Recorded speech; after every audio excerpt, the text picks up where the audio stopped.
Afternoon বন্ধুরা, দেখেন বন্ধুরা, আমাদের এখানে এটা ম্যাটেরিয়াল স্টোরেজ করা আছে।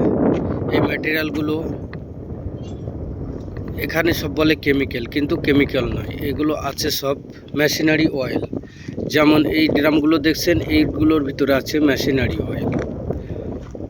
আর এই যে বড় বড় ট্যাঙ্কিগুলো দেখছেন, এগুলোর ভিতরে আছে ট্রান্সফরমার অয়েল। এখানে অয়েল কেউ বলে না, একে জেদ বলে। আর এইগুলো আমাদের দেশের বাড়ি যেমন ট্রান্সফরমার লাগানো হয়, ওই ট্রান্সফরমার অয়েল আছে, ঠিক আছে।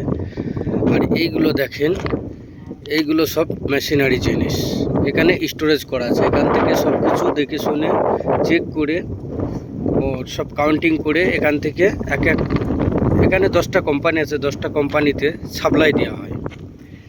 যেমন যে কোম্পানির ট্রেলা আসে, সেই কোম্পানির ট্রেলাতে যত পিস লাগবে সেইগুলো কাউন্টিং করে একটা করে কাউন্টিং করে সব কিছু দেওয়া হয়। ওগুলো কন্টেনারগুলো এই যে ম্যাটেরিয়ালগুলো আছে, যেমন তামার জিনিসগুলো আছে, অনেক দামি দামি জিনিসগুলো, ওগুলো কন্টেনার ভিতরে রাখা হয় সব। আর যেগুলো নর্মালি সব পাইপ টাইপ আছে, এই সবগুলো সব বাইরে রাখা হয়। যেমন ভালো দামি দামি জিনিসগুলো সব বক্সে রাখা হয়। আমরা আছি দেখেন পুরো মরুভূমির ভিতরে, এর চারিতারা কোনো ঘর বাড়ি নেই। আমাদের রুম এখান থেকে 1 ঘন্টা লাগে যেতে বাসে। তাহলে বুঝতে পেরেছেন বন্ধুরা, আমরা কেমন জায়গায় থাকি, কেমন জায়গায় কাজ করি। আর এই কাজের বিষয়গুলো হচ্ছে খুবই কঠিন কাজ। যেমন দেখেন, এগুলো সব রেডিমেড তৈরি হয়ে আসে, এগুলো বাঞ্চ, এই বাঞ্চগুলো সব রেডিমেড তৈরি হয়ে আসে। আর এইগুলোই এখন অ্যাপ্রুভ হয় নাই কোম্পানির থেকে। তার জন্যে আমার কার্পেন্টার দিয়ে আমি ওই বাঞ্চ আবার তৈরি করাচ্ছি অন্য একটা ম্যাটেরিয়াল দিয়ে, সেটা হচ্ছে এসডিপি লাইনার।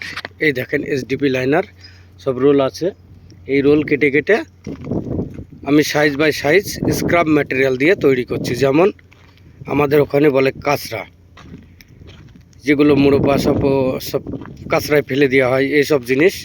এখানে যেসব জিনিসগুলো এরকম কাঁচরা বলে, সেই সব জিনিস আমাদের ওখানে বহুত বহুত দামি জিনিস। এই যে দেখছেন কত মোটা মোটা সব গাছের গুঁড়ি সব ফেলে দেওয়া রয়েছে, এসব স্ক্রাব হিসাবে ফেলে দিয়েছে। এগুলো কোনো কাজের নয়। ওই দেখেন আমার টিমরা সব কাজ করছে, এখন একটু রেস্ট করছে। রেস্টে এই কাজের পরে আমাদের ছুটি হয়ে যাবে 6টার সময়। 6টার সময় ছুটি হয়ে গেলে আমরা রুমে চলে যাব।